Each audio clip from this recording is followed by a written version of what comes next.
कम से कम सानू डेली का मझां ने पिछों रुपया 8-9 हज़ार रुपया बचत आउंदी है एक दिन की। भाईजान उन्होंने ये मशवरा साढ़े बारे तो सोहनी जी मझ रवो, अच्छे तरीके नाल उसनू आप पालो, उसकी खुद सेवा करो, इंशाल्लाह दूध ज़्यादा देगी और उसकी परवरिश भी ज़्यादा अच्छी निकलेगी। अस्सलाम वालेकुम। वालेकुम सलाम जी। की नाम है प्यारे भाई दा? मोहम्मद ज़हूर। ज़हूर साहब किन्ने अरसे तू मझां दा काम करदे हो पे? तकरीबन सानू 20-22 साल हो गए मझां दा काम करदे। माशाल्लाह। इस टाइम किन्नियां मझां जे कोल? 150 मझ है अपने कोल। ਤੁਹਾਡਾ 20-22 ਸਾਲ ਦਾ ਤਜਰਬਾ कैसा ਰਿਹਾ है? ਇਹ ਕੰਮ कैसा है? आसान है कि मुश्किल है? आसान काम जे तो इंसान बंदे 10-12 होण 15 ते बहुत आसान है, जे बंदे कम होण फिर औखा है। अच्छा, यानी कि मझां ज्यादा ने फिर बंदे भी ज्यादा होने चाहिए। ज्यादा होने चाहिए ने। ते सर ਇਹ ਕੰਮ ਵਿੱਚ ਨਫਾ ਹੁੰਦਾ ਹੈ ਕਿ ਨੁਕਸਾਨ ਵੀ ਹੁੰਦਾ ਹੈ? बिल्कुल नफा है। ਇਹ ਕਿੰਨਾ ਕੁ ਨਫਾ ਹੈ? ਇਹ कम से कम सानू डेली का मझां ने पिछों रुपया 8-9 हज़ार रुपया बचत आउंदी है एक दिन की। माशाल्लाह। सारे खर्चे कट के? खर्चा कट के। ते ਜਿਹੜੇ ਦੋਸਤ ਮੱਝਾਂ ਦਾ ਕੰਮ ਕਰਨਾ ਚਾਹੁੰਦੇ ਨੇ ਤੁਹਾਡੇ ਖਿਆਲ ਨਾਲ ਉਹਨਾਂ ਨੂੰ ਕਰਨਾ ਚਾਹੀਦਾ ਕਿ ਨਹੀਂ ਕਰਨਾ ਚਾਹੀਦਾ? बिल्कुल करना चाहिए, क्यों नहीं करना चाहिए। ਤੇ ਇਸ ਟਾਈਮ ਕਿਹੜੀ ਕਿਹੜੀ ਨਸਲ ਦੀਆਂ ਮੱਝਾਂ ਨੇ ਤੁਹਾਡੇ ਕੋਲ? ਸਾਡੇ ਕੋਲ ਨੀਲੀ ਰਾਵੀ, ਸਾਈਵਾਲ, ਬੂਰਾ ਵਿਆੜੀ, ਆਰਫ ਵਾਲਾ, ਚੀਚਾ ਵਤਨੀ, ਇਹ ਅਸੀਂ ਮੱਝਾਂ ਸ਼ਹਿਰਾਂ 'ਚ ਲਿਆਉਂਦੇ ਆ ਮੰਡੀਆਂ 'ਚੋਂ, ਯਾਨੀ ਕਿ ਆਪ ਰੱਖਨੇ ਆ ਸ਼ੌਕ ਨਾਲ। अच्छा, ਜਿਹੜੀ 150 ਮੱਝ ਖਰੀਦੀ ਸਾਜੇ ਜੀ, ਇਹ ਇੱਕ ਦਿਨ ਹੀ ਖਰੀਦੀ ਸੀ ਜਾਂ ਲਦਾ ਖਰੀਦੀ ਸਾਜੇ? ਲਦਾ ਥੋੜੀਆਂ ਕਰਕੇ। ਮੰਡੀਆਂ 'ਚ ਖਰੀਦੀ ਸੀ ਕਿ ਡੇਰਿਆਂ 'ਚ ਜਾ ਖਰੀਦੀ ਸਾਜੇ? ਇਹ ਕੋਈ ਮੰਡੀਆਂ 'ਚ ਖਰੀਦੀ ਹੈ, ਕੋਈ ਡੇਰਿਆਂ 'ਚੋਂ, ਕੋਈ ਪਿੰਡਾਂ ਦੇ ਵਿੱਚੋਂ, ਯਾਨੀ ਕਿ ਫਿਰ ਟੁਰ ਕੇ ਅਸੀਂ ਮੱਝਾਂ ਅੱਛੀ ਤੋਂ ਅੱਛੀ ਮੱਝ ਖਰੀਦ ਕੇ ਲਿਆਉਂਦੇ ਆ ਤੇ ਮਹਿੰਗੀ ਤੋਂ ਮਹਿੰਗੀ ਲਿਆਈ। ਮੱਝ ਮੰਡੀਆਂ 'ਚ ਚੰਗੀ ਲੱਭ ਜਾਂਦੀ ਹੈ ਕਿ ਡੇਰਿਆਂ 'ਚ ਚੰਗੀ ਲੱਗਦੀ ਸਸਤੀ? ਯਾਨੀ ਕਿ ਫਿਰ ਕੇ ਲਈਏ ਤੇ ਮੱਝ ਪਿੰਡਾਂ 'ਚ ਸਸਤੀ ਲੱਗਦੀ ਹੈ ਤੇ ਮੰਡੀ ਤੋਂ ਲਈਏ ਜਿਤਨੀ ਵੀ ਅੱਛੀ ਲਈਏ ਉਹ ਮੱਝ ਮਹਿੰਗੀ ਲੱਗਦੀ ਹੈ। ਮਾਸ਼ਾਅੱਲਾ। ਤੁਹਾਡੇ ਕੋਲ 4-5 ਨਸਲ ਦੀਆਂ ਮੱਝਾਂ ਨੇ। ਸਭ ਤੋਂ ਚੰਗੀ ਨਸਲ ਕਿਹਨੂੰ ਕਹੋਗੇ? ਨੰਬਰ 1 ਨਸਲ ਕਿਹੜੀ ਹੈ? ਸਾਡੇ ਕੋਲ ਨੰਬਰ 1 ਨਸਲ ਜਿਹੜਾ ਹੈ ਆਰਫ ਵਾਲਾ ਤੇ ਬੂਰਾ ਵਿਆੜੀ ਹੈ। ਆਰਫ ਵਾਲਾ ਤੇ ਬੂਰਾ ਵਿਆੜੀ ਨੂੰ ਤੁਸੀਂ ਨੰਬਰ 1 ਕਹਿੰਦੇ ਹੋ। ਨੰਬਰ 1 ਕਿਸ ਲਿਹਾਜ਼ ਨਾਲ ਕਹਿੰਦੇ ਹੋ? ਇਹਨਾਂ ਦੇ ਦੁੱਧ ਦੇਣ ਦੀ ਪੈਦਾਵਾਰ ਜ਼ਿਆਦਾ ਹੈ ਜਾਂ ਕੋਈ ਹੋਰ ਖੂਬੀ ਇਹਨਾਂ 'ਚ? ਇਹਨਾਂ ਦਾ ਦੁੱਧ ਦੇਣ ਦੀ ਜ਼ਿਆਦਾ ਖੂਬੀ ਹੈ। ਇਹ ਜ਼ਿਆਦਾ ਤੋਂ ਜ਼ਿਆਦਾ ਕਿੰਨਾ ਦੁੱਧ ਦਿੰਦੀਆਂ ਜੇ? ਇਹ 20 ਤੋਂ 22 ਕਿਲੋ ਤੱਕ ਐਵਰੇਜ ਹੈ ਇੱਕ ਮੱਝ ਦੀ। ਮਾਸ਼ਾਅੱਲਾ। 20 ਤੋਂ 22 ਕਿਲੋ ਜੀ, ਕਾਫੀ ਦੁੱਧ ਹੁੰਦਾ ਹੈ। ਜਿਹੜੀ ਮੱਝ ਦੁੱਧ ਜ਼ਿਆਦਾ ਦਿੰਦੀ ਏ, ਆਮ ਬੰਦੇ ਨੂੰ ਕਿੰਜ ਪਤਾ ਲੱਗੇ ਕਿ ਇਹ ਮੱਝ ਨਸਲੀ ਏ, ਇਹ ਮੱਝ ਚੰਗੀ ਏ? ਉਹਦੀਆਂ ਕੋਈ ਖੂਬੀਆਂ, ਕੋਈ ਨਿਸ਼ਾਨੀਆਂ ਦੱਸੋ। ਜਿਹੜਾ ਤਾਂ ਬੰਦਾ ਜ਼ਿਮੀਦਾਰੇ ਦਾ ਮਾਲ ਦਾ ਕੰਮ ਕਰਦਾ ਹੈ ਨਾ, ਉਸ ਨੂੰ ਇਹ ਪਤਾ ਹੁੰਦਾ ਹੈ ਕਿ ਇਹ ਮੱਝ ਅੱਛੀ ਏ, ਇਹਦੇ 'ਚ ਇਹ ਖੂਬੀ ਹੈ ਵੀ ਬਿਹਤਰੀਨ ਦੁੱਧ ਚੋਕ ਵੇਖ ਸਕਦਾ ਹੈ ਸਾਡੀ ਮੱਝ ਥੱਲੇ ਕਿੰਨਾ ਦੁੱਧ ਹੈ। ਹਾਂਜੀ, ਇਹ ਤੇ ਜਿਹੜਾ ਹੋ ਗਿਆ ਨਾ ਕੰਮ ਵਿੱਚ ਪਿਆ, ਉਹਨੂੰ ਤੇ ਪਤਾ ਚੱਲ ਹੀ ਜਾਂਦਾ ਹੈ। ਇੱਕ ਆਮ ਜਿਹਾ ਬੰਦਾ ਜਿਹੜਾ ਅਨਾੜੀ ਬੰਦਾ ਹੈ ਉਹ ਇਹ ਕੰਮ ਨੂੰ ਕਰਨਾ ਚਾਹੁੰਦਾ ਹੈ, ਉਹਦੇ ਵਾਸਤੇ ਵੀ ਕੋਈ ਗੱਲਬਾਤ ਦੱਸੋ ਨਾ। ਉਹਦਾ ਜਿਹੜਾ ਥਣਵਨ ਹੈ, ਉਹਦੇ ਸਿੰਗ ਵਗੈਰਾ ਨੂੰ ਕਿਹੋ ਜਿਹੇ ਹੁੰਦੇ ਨੇ ਚੰਗੀ ਮੱਝ ਦੇ, ਜਿਹੜੀ ਜ਼ਿਆਦਾ ਦੁੱਧ ਦਿੰਦੀ ਹੈ? ਜ਼ਿਆਦਾ ਦੁੱਧ ਦੇਣ ਵਾਲੀ ਦੀ ਖੂਬੀ ਇਹ ਕਿ ਉਸਦਾ ਥਣਵਾਨਾ ਬਹੁਤ ਜ਼ਿਆਦਾ ਹੋਵੇਗਾ ਔਰ ਉਸਦੇ ਥਣ ਬਿਲਕੁਲ ਮੁੱਠੀ ਭਰ ਹੋਣਗੇ, ਸਿੰਘ ਗੋਲ ਹੋਣਗੇ, ਜਿਸਮ ਪਤਲਾ ਹੋਏਗਾ, ਸਿੰਗਲ ਹੋਏਗਾ ਤੇ ਚਮੜੀ ਬਿਲਕੁਲ ਬਰੀਕ ਹੋਏਗੀ। ਉਹ ਚੰਗੀ ਮੈਂ ਹੁੰਦੀ ਹੈ? ਉਹ ਬਿਲਕੁਲ ਚੰਗੀ ਹੋਏਗੀ ਔਰ ਉਹਦੀ ਖੂਬੀ ਹੈ ਕਿ ਦੁੱਧ ਵੀ ਜ਼ਿਆਦਾ ਦੇਗੀ। ਤੇ ਚੰਗੀ ਮੈਂ ਜਿਹੜੀ ਹੈ ਉਹ ਕਿੰਨੇ ਕੁ ਦੀ ਮਿਲ ਜਾਂਦੀ ਹੈ? ਉਹ 2.5 ਤੋਂ 3 ਲੱਖ ਤੱਕ। ਅੱਛਾ, ਇੱਕ ਚੰਗੀ ਮੱਝ ਜਿਹੜੀ ਕਿੰਨੇ ਦੇਰ ਦੁੱਧ ਦੇ ਛੱਡਦੀ ਜੇ? ਮੱਝ ਅੱਛੀ ਤੋਂ ਅੱਛੀ ਜਿਹੜੀ ਮੱਝ ਹੈ ਉਹ ਦੁੱਧ ਦਿੰਦੀ ਹੈ 6 ਮਹੀਨੇ ਤੱਕ। 6 ਮਹੀਨੇ ਤੱਕ? ਹਾਂਜੀ। ਤੇ ਜ਼ਿਆਦਾ ਦੁੱਧ ਕਿੰਨੀ ਦੇਰ 'ਚ ਮੱਝ ਆਪਣੇ ਪੈਸੇ ਪੂਰੇ ਕਰ ਜਾਂਦੀ ਹੈ ਅੰਦਾਜ਼ਨ? ਤਕਰੀਬਨ 6 ਮਹੀਨੇ ਤੱਕ ਆਪਣੇ 22 ਕਿਲੋ ਦੁੱਧ ਦੇਣ ਵਾਲੀ ਮੱਝ ਪੈਸੇ ਪੂਰੇ ਕਰ ਜਾਂਦੀ ਹੈ। ਪੈਸੇ ਪੂਰੇ ਕਰ ਜਾਂਦੀ ਹੈ? ਬਿਲਕੁਲ ਕਰ ਜਾਂਦੀ ਹੈ। ਤੇ ਬਾਅਦ ਜਿਹੜੀ ਫੰਡਰ ਮੱਝ ਰਹਿ ਜਾਂਦੀ ਹੈ ਉਹ ਕਿੰਨੇ ਦੀ ਵਿਕਦੀ ਹੈ ਫਿਰ? ਉਹ ਮੱਝ ਲੱਖ ਦੀ 80, 90, 85 ਹਜ਼ਾਰ ਤੱਕ ਲੱਖ ਦੇ ਏੜ-ਗੇੜ ਵਿਕ ਜਾਂਦੀ ਹੈ। ਤੇ ਚੰਗੀ ਮੱਝ ਦਾ ਕੀ ਰੇਟ? ਇੱਕ ਚੰਗੀ ਮੱਝ ਜਿਹੜੀ ਦਾ ਰੇਟ ਕੀ ਹੈ? ਕਿ ਨਸਲ ਦੇ ਹਿਸਾਬ ਨਾਲ ਫਰਕ ਹੁੰਦਾ ਹੈ ਰੇਟ ਦਾ ਕਿ ਵੈਸੇ ਸਾਰਿਆਂ ਦਾ ਇੱਕ ਹੀ ਰੇਟ ਜੇ? ਉਹ ਭਾਈਜਾਨ ਨਸਲ ਦੇ ਹਿਸਾਬ ਨਾਲ ਰੇਟ ਦਾ ਫਰਕ ਹੁੰਦਾ ਹੈ, ਦੁੱਧ ਦੇ ਹਿਸਾਬ ਨਾਲ ਰੇਟ ਦਾ ਫਰਕ ਹੁੰਦਾ ਹੈ, ਕਿਉਂਕਿ ਦੁੱਧ ਦੇਣ ਵਾਲੀ ਮੱਝ ਦਾ ਰੇਟ ਜ਼ਿਆਦਾ ਹੁੰਦਾ। ਵੈਸੇ ਨਾਰਮਲ ਜਿਹੜੀ ਹੈ ਕਿੰਨੇ ਦੀ ਇੱਕ ਮੱਝ ਮਿਲ ਜਾਂਦੀ ਹੈ? ਨਾਰਮਲ ਮੱਝ ਅੱਛੀ ਵੀ ਘੱਟ ਤੋਂ ਘੱਟ 1.5 ਲੱਖ ਤੋਂ ਥੱਲੇ ਨਹੀਂ ਮਿਲਦੀ। ਹਾਂਜੀ। ਇਹ ਜਿਹੜੀ ਫੰਡਰ ਮੱਝ ਏ ਉਹਨੂੰ ਖੁਦ ਵੱਲ ਲਵਾਉਣਾ ਬਿਹਤਰ ਹੈ ਜਾਂ ਕਿ ਜਦੋਂ ਉਹ ਫੰਡਰ ਹੋ ਜਾਂਦੀ ਹੈ ਉਹਨੂੰ ਵੇਚਣਾ ਬਿਹਤਰ ਹੈ? ਉਸ ਨੂੰ ਦੁਬਾਰਾ ਆਪਣੇ ਵਿੱਚ ਸੰਡਾ ਰੱਖਿਆ ਹੈ, ਉਹ ਆਸ ਹੋ ਜਾਂਦੀ ਦੁਬਾਰਾ ਫਿਰ ਤਿਆਰ ਹੋ ਜਾਂਦੀ। ਤੇ 150 ਮੱਝ ਵਾਸਤੇ ਕਿੰਨੇ ਸੰਡੇ ਕਾਫੀ ਨੇ? 2 ਕਾਫੀ ਨੇ।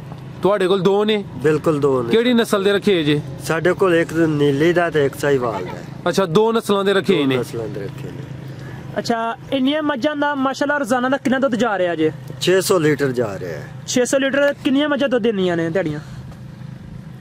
50 ਮੱਝ ਲਾ ਲਓ। 50 ਮੱਝ ਦੁੱਧ ਦੇਣੀਆਂ ਨੇ ਤੇ ਬਾਕੀ 100 ਤਕਰੀਬਨ ਵਿੱਚ ਟੋਕੜਾਂ ਵੀ ਆਏ ਨੇ। ਹਾਂ ਹਾਂ ਹਾਂਜੀ। 50 ਮੱਝਾਂ ਦਾ 600 ਕਿਲੋ ਦੁੱਧ ਹਰ ਰੋਜ਼ ਤੁਹਾਡਾ ਜਾ ਰਿਹਾ ਹਰ ਰੋਜ਼ ਮਾਸ਼ਾਅੱਲਾ ਬਹੁਤ ਜ਼ਿਆਦਾ ਦੁੱਧ ਹੈ। ਤੇ ਕਿੰਨੇ ਪੱਠੇ ਜਿਹੜੇ 150 ਮੱਝ ਵਾਸਤੇ ਬੀਜੇ ਜੇ? ਪੱਠੇ ਅਸੀਂ ਬੀਜੇ ਜੇ 20 ਕਿੱਲੇ 22 ਕਿੱਲੇ ਸਟਾਲਾ ਵਿੱਚ ਤੂੜੀ ਵਗੈਰਾ ਵਿੱਚ ਪਰਾਲੀ ਵੀ ਤੇ ਤੂੜੀ ਵਗੈਰਾ। ਪਰਾਲੀ ਕਿੰਨੀ ਲਈ ਜੇ? ਪਰਾਲੀ ਸਾਡੇ ਕੋਲ ਆਪਣੀ ਹੈ ਕੋਈ 50-60 ਕਿੱਲੇ ਦੀ ਪਰਾਲੀ। ਹਾਂਜੀ। ਤੂੜੀ ਜਮਾ ਕੀਤੀ ਹੈ ਤਕਰੀਬਨ ਕੁਝ 100 ਕਿੱਲੇ ਦੀ। 150 ਮੱਝ ਨੂੰ ਰੱਖਣ ਵਾਸਤੇ ਕਿੰਨੇ ਬੰਦੇ ਚਾਹੀਦੇ ਨੇ? ਕਮ ਸੇ ਕਮ 12-14 ਬੰਦੇ ਹੋਣੇ ਚਾਹੀਦੇ ਨੇ। 12-14 ਬੰਦੇ। ਹਾਂਜੀ। ਠੀਕ ਹੈ। ਕੀ ਤਨਖਾਹ ਦੇ ਰਹੇ ਹੋ ਇੱਕ ਮੁਲਾਜ਼ਮ ਨੂੰ 12-14 ਬੰਦਿਆਂ ਦੀ? ਅਸੀਂ ਤਨਖਾਹ ਦੇ ਰਹੇ ਹਾਂ ਇਸ ਟਾਈਮ 12 ਤੋਂ 15 ਹਜ਼ਾਰ ਤੱਕ। ਠੀਕ ਹੈ। ਅੱਛਾ ਸਰ, ਤੁਸੀਂ ਇਹਨਾਂ ਦੀ ਰੂਟੀਨ ਕੀ ਰੱਖੀ ਏ? ਸਵੇਰ ਤੋਂ ਲੈ ਕੇ ਸ਼ਾਮ ਤੱਕ ਇਹਨਾਂ ਨੂੰ ਕੀ ਖਵਾਉਂਦੇ ਪਿਲਾਉਂਦੇ ਹੋ ਉਹ ਦੱਸ ਦਿਓ। ਸਵੇਰ ਅਸੀਂ ਸਾਰੇ ਇਹਨਾਂ ਨੂੰ ਇਹ ਪਿਆਉਂਦੇ ਜੇ, ਸਭ ਤੋਂ ਪਹਿਲੇ ਇਹਨਾਂ ਨੂੰ ਪਾਈਦੇ ਜੇ ਪੱਠੇ। ਇਹ ਕਿਹੜੇ ਪੱਠੇ? ਹਰੇ। ਸਿਰਫ ਹਰੇ ਪੱਠੇ ਪਾ ਕੇ ਵਿੱਚ ਤੂੜੀ ਪਾਣੀ ਏ। ਤੂੜੀ ਪਾ ਕੇ ਉੱਤੇ 3 ਬੋਰੀਆਂ ਵੰਡੇ ਦੀਆਂ ਪਾਣੀਆਂ ਨੇ। ਕਿੰਨੀਆਂ ਮੱਝਾਂ ਵਾਸਤੇ? ਇਹ 45 ਮੱਝਾਂ ਵਾਸਤੇ। ਉਹ ਜਿਹੜੀਆਂ ਦੁੱਧ ਦਿੰਦੀਆਂ ਨੇ? ਜਿਹੜੀਆਂ ਜ਼ਿਆਦਾ ਦੁੱਧ ਦੇਣ ਵਾਲੀਆਂ। ਉਹ ਜਿਹੜੀਆਂ 3 ਬੋਰੀਆਂ ਨੂੰ ਕਿੰਨੇ ਕਿਲੋ ਦੀਆਂ ਨੇ? ਉਹ ਤਕਰੀਬਨ ਜੀ 40 ਕਿਲੋ ਦਾ ਵਜ਼ਨ ਤੋੜੇ ਦਾ। ਤੇ ਉਹ ਵੰਡਾ ਖੁਦ ਤਿਆਰ ਕੀਤਾ ਹੈ ਜਾਂ ਬਾਜ਼ਾਰੋਂ ਲੈ ਕੇ ਆਏ ਹੋ? ਉਹ ਅਸੀਂ ਸਾਹੀਵਾਲ ਤੋਂ ਮੰਗਾ ਰਹੇ ਹਾਂ। ਉਹ ਸਪੈਸ਼ਲ ਵੰਡਾ ਕੋਈ? ਕੀ ਨਾਂ ਹੈ ਉਹਦਾ? ਅੱਛਾ, ਨਾਂ ਦਾ ਨਹੀਂ ਪਤਾ। ਤੇ ਸਰ ਤੁਸੀਂ ਸਵੇਰ ਇਹਨਾਂ ਨੂੰ ਸਬਜ਼ ਚਾਰਾ ਤੇ ਤੂੜੀ ਤੇ ਹੋਰ ਇਸ ਤੋਂ ਬਾਅਦ ਫਿਰ ਕੀ ਰੂਟੀਨ ਹੈ ਇਹਨਾਂ ਦੀ? ਉਸ ਤੋਂ ਬਾਅਦ ਇਹਨਾਂ ਨੂੰ ਪਾਣੀ ਪਿਆਣਾ ਹੈ। ਪਾਣੀ ਪਿਆ ਕੇ ਫਿਰ ਬਾਕੀਆਂ ਨੂੰ ਖੁਰਲੀਆਂ ਦੇ ਪੱਠੇ ਪਾ ਦੇਣੇ ਨੇ। ਬੰਦਿਆਂ ਨੇ ਪੱਠੇ ਪਾ ਦੇਣੇ ਨੇ ਤੇ ਫਿਰ ਇਹਨਾਂ ਨੇ ਖਾ ਲੈਣੇ ਨੇ। ਬਾਹਰ ਫਿਰ ਅਸੀਂ ਮੁਰੱਬੇ ਪੈਲੀਆਂ 'ਚ ਲੈ ਜਾਣਾ ਹੈ। ਪੈਲੀਆਂ 'ਚ ਇਹਨਾਂ ਨੂੰ ਬਿਠਾ ਦੇਣਾ ਹੈ। ਜਦੋਂ ਇਹਨਾਂ ਨੇ ਬਹਿ ਜਾਣਾ ਹੈ ਆਪਣਾ ਫਿਰ ਟੁਰ ਲੈਣਾ ਹੈ। ਫਿਰ ਅਸੀਂ ਇਹਨਾਂ ਨੂੰ ਪਿੰਡ ਲੈ ਜਾਣਾ ਹੈ। ਪਿੰਡ ਲਿਜਾ ਕੇ ਫਿਰ ਇਹਨਾਂ ਨੂੰ ਪਾੜਾ ਪੱਠੇ ਪਾਣੇ ਨੇ। ਪੱਠੇ ਇਹਨਾਂ ਖਾ ਲੈਣੇ ਨੇ ਤੇ ਫਿਰ ਬਾਅਦ 'ਚ ਇਹਨਾਂ ਨੂੰ ਵੰਡਾ ਪਾ ਕੇ ਤੇ ਅਸਾਂ 3 ਵਜੇ ਚੁਆਈ ਸ਼ੁਰੂ ਕਰ ਦੇਣੀ। ਅੱਛਾ, ਇਹਨਾਂ ਦੇ ਜਾਵਾਂ ਦਾ ਕੀ ਕਰਦੇ ਹੋ ਜਿਹੜੇ ਬੱਚੇ ਹੁੰਦੇ ਨੇ ਇਹਨਾਂ ਦੇ? ਬੱਚੇ ਦੇ ਜੀ ਬਿਲਕੁਲ ਅਸੀਂ ਆਪ ਖੁਦ ਪਾਲਦੇ ਹਾਂ। ਅੱਛਾ। ਉਹਨਾਂ ਨੂੰ ਤਕਰੀਬਨ ਅਸੀਂ 2 ਥਣ ਅਗਲੇ ਦੁੱਧ ਪਿਆਉਂਦੇ ਜੇ। ਠੀਕ ਹੈ। ਅੱਛੇ ਜਾ ਪਾਲਣ ਵਾਸਤੇ। ਉਸ ਤੋਂ ਬਾਅਦ ਅਗਰ ਥੋੜਾ ਪਿਆਣਾ ਹੋਵੇ ਤੇ 1 ਥਣ ਦੁੱਧ ਪਿਆਈਦਾ ਤੇ ਨਾਲ ਅੱਧਾ ਕਿਲੋ ਦੇ ਹਿਸਾਬ ਨਾਲ ਅਸੀਂ ਵੰਡਾ ਚਾਰ। ਜ਼ਬਰਦਸਤ। ਉਹਦੇ ਨਾਲ ਜਲਦੀ ਜਵਾਨ ਹੋ ਜਾਂਦਾ? ਉਹਦੇ ਨਾਲ ਜਲਦੀ ਜਵਾਨ। ਤੁਹਾਡੇ ਕੋਲ ਮਾਸ਼ਾਅੱਲਾ ਹੁਣ ਕਿੰਨੇ ਬੱਚੇ ਨੇ ਇਹਨਾਂ ਦੇ ਮੌਜੂਦ? ਤਕਰੀਬਨ ਬੱਚੇ ਸਾਡੇ ਕੋਲ ਜੇ 50 ਬੱਚੇ ਇਹਨਾਂ ਦੇ ਮੌਜੂਦ ਨੇ। ਕੱਟੀਆਂ ਕੱਟੇ? ਬਿਲਕੁਲ ਕੱਟੇ। ਕੋ ਸੇਲ ਕਰਦੇ ਹੋ ਕੱਟੀਆਂ ਕੱਟੇ? ਨਹੀਂ, ਆਪ ਪਾਲੀ ਦੇ ਨੇ। ਠੀਕ ਹੈ। ਪਾਲ ਕੇ ਸੇਲ ਕਰ ਦਿੰਦੇ ਹੋ? ਪਾਲ ਕੇ ਕਸਾਈ ਵਗੈਰਾ ਜਾਂ ਮੇਰਾ ਮਤਲਬ ਹੋਰ ਕਿਤੇ ਵਿਆਹ ਸ਼ਾਦੀ ਵਾਲੇ ਬੰਦੇ ਨੂੰ ਫਰੋਖਤ ਕਰ ਦੇਈਦੇ। ਅੱਛਾ, ਇਹਨਾਂ ਡੰਗਰਾਂ ਨੂੰ ਸੰਭਾਲਣਾ ਮੁਸ਼ਕਲ ਨਹੀਂ ਹੁੰਦਾ ਕੋਈ ਵੀ? ਕੋਈ ਮੁਸ਼ਕਲ ਨਹੀਂ ਜੇ ਬੰਦਾ ਸਾਫ਼ ਤੇ ਨਹੀਂ ਰਹਿੰਦਾ ਹੋਣਾ ਕੋਈ ਵੀ? ਸਾਫ਼ ਨਹੀਂ ਰਹਿ ਸਕਦਾ। ਜ਼ਿਮੀਂਦਾਰੇ ਦੇ ਵਿੱਚ ਇਹ ਕਿ ਇਸ ਮਾਲ ਦੇ ਨਾਲ ਮਾਲ ਡੰਗਰ ਬਣ ਕੇ ਰਹਿਣਾ ਪੈਂਦਾ। ਸਾਫ਼ ਸੁਥਰਾ ਨਹੀਂ ਰਹਿ ਸਕਦਾ। ਮਾਸ਼ਾਅੱਲਾ ਬੱਚੇ ਦੇ ਉਸ ਹਿਸਾਬ ਨਾਲ ਨਾ ਫਿਰ। ਜੀ। ਠੀਕ ਹੈ। ਅੱਛਾ, ਇਸ ਕੰਮ ਨੂੰ ਵਧਾਉਣ ਦਾ ਵੀ ਇਰਾਦਾ ਹੈ ਜੀ? ਇਨਸ਼ਾਅੱਲਾ। ਠੀਕ ਹੈ। ਅਗਰ ਕੋਈ ਬੰਦਾ ਤੁਹਾਡੇ ਕੋਲ ਮੱਝ ਵਗੈਰਾ ਖਰੀਦਣਾ ਚਾਹੁੰਦਾ ਹੋਵੇ ਤੇ ਵੇਚਦੇ ਹੋ? ਬਿਲਕੁਲ, ਉਹਨੂੰ ਆਪਣੇ ਬਚਤ ਦੇ ਹਿਸਾਬ ਨਾਲ ਵੇਚਾਂਗਾ। ਅੱਛਾ, ਜਿਹੜੀ ਮੈਂ ਦੁੱਧ ਘੱਟ ਦਿੰਦੀ ਏ ਉਹਨੂੰ ਕੀ ਖਿਲਾਇਆ ਜਾਏ? ਕਿਹੜੀ ਚੀਜ਼ ਦਿੱਤੀ ਜਾਏ ਕਿ ਉਹਦਾ ਜਿਹੜਾ ਦੁੱਧ ਏ ਉਹ ਵੱਧ ਜੇ? ਉਹਦੇ ਵਾਸਤੇ ਕਿ ਇਹ ਹੈ ਕਿ ਮੋਟੀ ਇਲਾਚੀ, ਚੀਨੀ, ਕਾਲੀਆਂ ਮਿਰਚਾਂ ਇਹ ਦਿਓ। ਲੂਣ, ਮਿਰਚ, ਪਿਆਜ਼ ਇਹ ਦੇ ਕੇ ਤੇ ਨਾਲ ਗੁੜ ਦਿਓ। 2 ਰੋੜੀਆਂ ਦੇ ਦਿਓ, 3 ਦਿਓ, ਯਾਨੀ ਕਿ ਅੱਧਾ ਕਿਲੋ ਗੁੜ ਦੇਣਾ ਚਾਹੀਦਾ। ਇਹਦੇ ਨਾਲ ਦੁੱਧ ਦਾ ਇਜ਼ਾਫਾ ਹੁੰਦਾ ਹੈ। ਕਿੰਨੇ ਕੁ ਦਿਨ ਅਮਲ ਕਰਨਾ ਹੈ? ਇਹ 3 ਦਿਨ ਦੇਣਾ ਚਾਹੀਦਾ ਹੈ।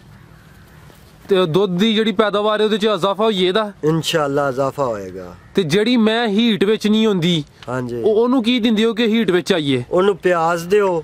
ਅੱਧਾ ਕਿਲੋ ਪਿਆਜ਼ ਅੱਧਾ ਕਿਲੋ ਗੁੜ 3 ਦਿਨ ਦਿਓ, ਮੱਝ ਇਨਸ਼ਾਅੱਲਾ ਹੀਟ 'ਚ ਆਏਗੀ। ਤੇ ਪਿਆਜ਼ ਤੇ ਗੁੜ ਕਿੰਜ ਦੇਣੇ ਨੇ? ਪਿਆਜ਼ ਇਸ ਤਰ੍ਹਾਂ ਦੇਣਾ ਕਿ ਪਿਆਜ਼ ਨੂੰ ਉਤੋਂ ਛਿੱਲੜ ਲਾਓ, ਉਹਦੀ ਸੁੱਕੀ ਛਿੱਲੜ ਲਾ ਕੇ ਉਹਨੂੰ ਹਲਕਾ ਜਿਹਾ ਪੋਲਾ ਕਰ ਲਓ। ਪਿਆਜ਼ ਨੂੰ ਪੋਲਾ ਕਰਕੇ ਪਹਿਲੇ ਪਿਆਜ਼ ਚਾਰੋ, ਉਸ ਤੋਂ ਬਾਅਦ ਤੁਸੀਂ ਗੁੜ ਦੀਆਂ 2 ਡਲੀਆਂ ਜਾਂ 3 ਉਸ ਨੂੰ ਚਾਰ ਦਿਓ, ਯਾਨੀ ਕਿ 3-4 ਦਿਨ ਦੇਵੋ, ਮੱਝ ਇਨਸ਼ਾਅੱਲਾ ਹੀਟ 'ਚ ਵੀ ਆਏਗੀ। ਤੇ ਇਸ ਤੋਂ ਇਲਾਵਾ ਤੁਸੀਂ ਇਹਨਾਂ ਨੂੰ ਕੋਈ ਆਪਣਾ ਤਿਆਰਸ਼ੁਦਾ ਮਸਾਲਾ ਵੀ ਦਿੰਦੇ ਹੋ ਆਮ ਦਿਨਾਂ ਵਿੱਚ? ਅਸੀਂ ਖੁਦ ਆਪ ਮਸਾਲਾ ਤਿਆਰ ਕਰਦੇ ਜੇ, ਹਰੀ ਮਿਰਚ, ਅਦਰਕ, ਪਿਆਜ਼, ਇਹ ਇਹਨਾਂ ਨੂੰ ਅਸੀਂ ਦਿੰਦੇ ਜੇ, ਨਾਲ ਨਮਕ, ਚਿੱਟਾ, ਕਾਲਾ। ਇਹ ਕਿੰਨੇ ਦਿਨ ਬਾਅਦ ਆ ਮਸਾਲਾ ਦਿੰਦੇ ਹੋ? ਕਮ ਸੇ ਕਮ 15 ਤੋਂ 20 ਦਿਨਾਂ ਦਾ। ਇਹ ਆਬਾਦੀ ਦੂਰ ਕਰਦਾ ਹੈ? ਆਬਾਦੀ ਦੂਰ ਕਰਦਾ। ਅੱਛਾ, ਅਗਰ ਮੱਝਾਂ ਥਣਾ ਦੇ ਸਾੜੂ ਦੀ ਗੱਲ ਕਰ ਲਈ ਜਾਏ ਤੇ ਉਹਦਾ ਸੇ ਕੀ ਇਲਾਜ ਬਿਹਤਰ ਹੈ? ਸਾੜੂ ਜਰਾ ਆ ਜਾਂਦਾ ਜਾਂ ਚੰਦਰੀ ਪੈ ਜਾਂਦੀ ਹੈ? ਹਾਂਜੀ, ਉਹਦਾ ਕੋਈ ਇਲਾਜ ਦੱਸ ਦਿਓ। ਉਹਦਾ ਅਸੀਂ ਤਾਂ ਡਾਕਟਰ ਨੂੰ ਸੱਦ ਕੇ ਟੀਕੇ ਲਵਾਉਂਦੇ ਜੇ ਜੀ, ਤੇ ਨਾਲ ਕਾਲੀਆਂ ਮਿਰਚਾਂ ਠੀਕ ਹੈ, ਤੇ ਗੇ ਵਗੈਰਾ ਦੇਈਦਾ ਜੀ। ਜ਼ਬਰਦਸਤ ਹੋ ਗਿਆ। ਤੇ ਜਿਹੜੀ ਥੋਮ ਦੀਆਂ ਤੁਰੀਆਂ ਵਗੈਰਾ ਦੀਆਂ ਉਹ ਦਿੰਦੇ ਨੇ? ਉਹਦਾ ਇਹ ਹਿਸਾਬ ਹੈ ਕਿ ਥੋਮ ਦੀ ਤੁਰੀ ਜਿਹੜੀ ਹੈ ਨਾ, ਕਮ ਸੇ ਕਮ ਅੱਧਾ ਕਿਲੋ ਥੋਮ ਹੋਵੇ, ਠੀਕ ਹੈ, ਕਿਲੋ ਪਾਣੀ ਹੋਵੇ, ਅੱਛਾ, ਕੋਈ ਪਾਈਆ ਘੇ ਹੋਏ, ਡਾਲਡਾ ਪਾ ਲਓ ਜਾਂ ਦੇਸੀ ਪਾ ਲਓ, ਉਹਦੀ ਖੀਰ ਪਕਾਈ ਜਾਵੇ ਦੁੱਧ ਦੇ ਵਿੱਚ, ਤੇ ਉਹਨੂੰ 3 ਦਿਨ ਜਾਂ 4 ਦਿਨ ਯਾਨੀ ਕਿ ਉਹਨੂੰ ਖਿਲਾਇਆ ਜਾਏ। ਅੱਛਾ, ਇਨਸ਼ਾਅੱਲਾ ਠੰਡ ਬਿਲਕੁਲ ਠੀਕ ਹੋਵੇਗਾ। ਬੱਚਤ ਦੀ ਗੱਲ ਕਰ ਲਈ ਜਾਏ ਤੇ ਇੱਕ ਮੱਝ ਕਿੰਨੀ ਕੁ ਬੱਚਤ ਦੇ ਹਰਦੀ ਰੋਜ਼ਾਨਾ? ਰੋਜ਼ਾਨਾ ਇੱਕ ਮੱਝ ਦੀ ਬਚਤ ਜੇ 10 ਕਿਲੋ ਦੇ ਹਿਸਾਬ ਲਾ ਲਓ ਤੇ 10 ਕਿਲੋ ਮਗਰੋਂ ਜੇ ਮਤਲਬ 800 ਦਾ ਦੁੱਧ ਹੋ ਗਿਆ ਅਗਰ 10 ਕਿਲੋ ਦਿੰਦਾ? ਹਾਂਜੀ, 800 ਦੇ ਵਿੱਚ 300-400 ਇਹਦਾ ਖਰਚਾ ਲਾ ਲਓ, 300-400 ਪ੍ਰੋਫਿਟ ਹੈ। ਅੱਧੋ ਅੱਧ ਪ੍ਰੋਫਿਟ ਦੇ ਜਾਂਦੀ ਹੈ? ਅੱਧੋ ਪ੍ਰੋਫਿਟ ਆ ਸਕਦੀ ਹੈ। ਜ਼ਬਰਦਸਤ ਹੋ ਗਿਆ। ਮਾਸ਼ਾਅੱਲਾ, ਤੁਸੀਂ ਆਪਣੇ ਕਾਰੋਬਾਰ ਦੇ ਮੁਤਲਕ ਕਾਫੀ ਅੱਛੀਆਂ ਗੱਲਾਂ ਦਸੀਆਂ ਨੇ। ਕੋਈ ਐਸੀ ਅਹਿਮ ਗੱਲ ਹੈ ਜਿਹੜੀ ਰਹਿ ਗਈ ਹੋਏ ਅਸੀਂ ਨਹੀਂ ਪੁੱਛੀ, ਉਹ ਵੀ ਸਾਡੇ ਨਾਜ਼ਰੀਨ ਨੂੰ ਦੱਸ ਦਿਓ ਆਪਣੇ ਕਾਰੋਬਾਰ ਦੇ ਮੁਤਲਕ। ਅਗਰ ਤੁਸੀਂ ਪੁੱਛਣਾ ਚਾਹੁੰਦੇ ਹੋ ਤਾਂ ਭਾਈ ਪੁੱਛੋ, ਅਸੀਂ ਤਾਬੇਦਾਰ। ਜਿਹੜੇ ਦੋਸਤ ਇਹ ਕੰਮ ਕਰਨਾ ਚਾਹੁੰਦੇ ਨੇ, ਮੱਝਾਂ ਰੱਖਣਾ ਚਾਹੁੰਦੇ ਨੇ, ਉਹਨਾਂ ਨੂੰ ਕੋਈ ਅੱਛਾ ਜਿਹਾ ਮਸ਼ਵਰਾ ਦੇ ਦਿਓ। ਭਾਈਜਾਨ, ਉਹਨਾਂ ਨੂੰ ਇਹ ਮਸ਼ਵਰਾ ਸਾਡੇ ਬਾਰੇ ਤਾਂ ਸੋਹਣੀ ਜੀ ਮੱਝ ਰਵੋ, ਅੱਛੇ ਤਰੀਕੇ ਨਾਲ ਉਸ ਨੂੰ ਆਪ ਪਾਲੋ, ਉਹਦੀ ਖੁਦ ਸੇਵਾ ਕਰੋ ਤੇ ਇਨਸ਼ਾਅੱਲਾ ਦੁੱਧ ਜ਼ਿਆਦਾ ਦੇਗੀ ਔਰ ਉਹਦੀ ਪਰਵਰਿਸ਼ ਵੀ ਜ਼ਿਆਦਾ ਅੱਛੀ ਨਿਕਲੇਗੀ। ਕਿੰਨੀਆਂ ਮੱਝਾਂ ਨੂੰ ਕੰਮ ਸਟਾਰਟ ਕਰੇ ਹੋ ਬੰਦਾ? ਕਮ ਸੇ ਕਮ ਮੱਝਾਂ 5 ਤੋਂ 6 ਤੋਂ 10 ਤੱਕ ਇਹਨਾਂ ਸ਼ੁਰੂ ਕਰ ਲਵੇ। ਠੀਕ ਹੋ ਗਿਆ, ਕਰਨਾ ਚਾਹੀਏ। ਮਿਹਰਬਾਨੀ, ਬਹੁਤ ਸ਼ੁਕਰੀਆ ਸਰ, ਬਹੁਤ ਅੱਛੀ ਗੱਲਾਂ ਤੁਹਾਨੂੰ ਦੱਸੀਆਂ ਨੇ। ਅੱਲਾਹ ਹਾਫਿਜ਼। ਓਕੇ।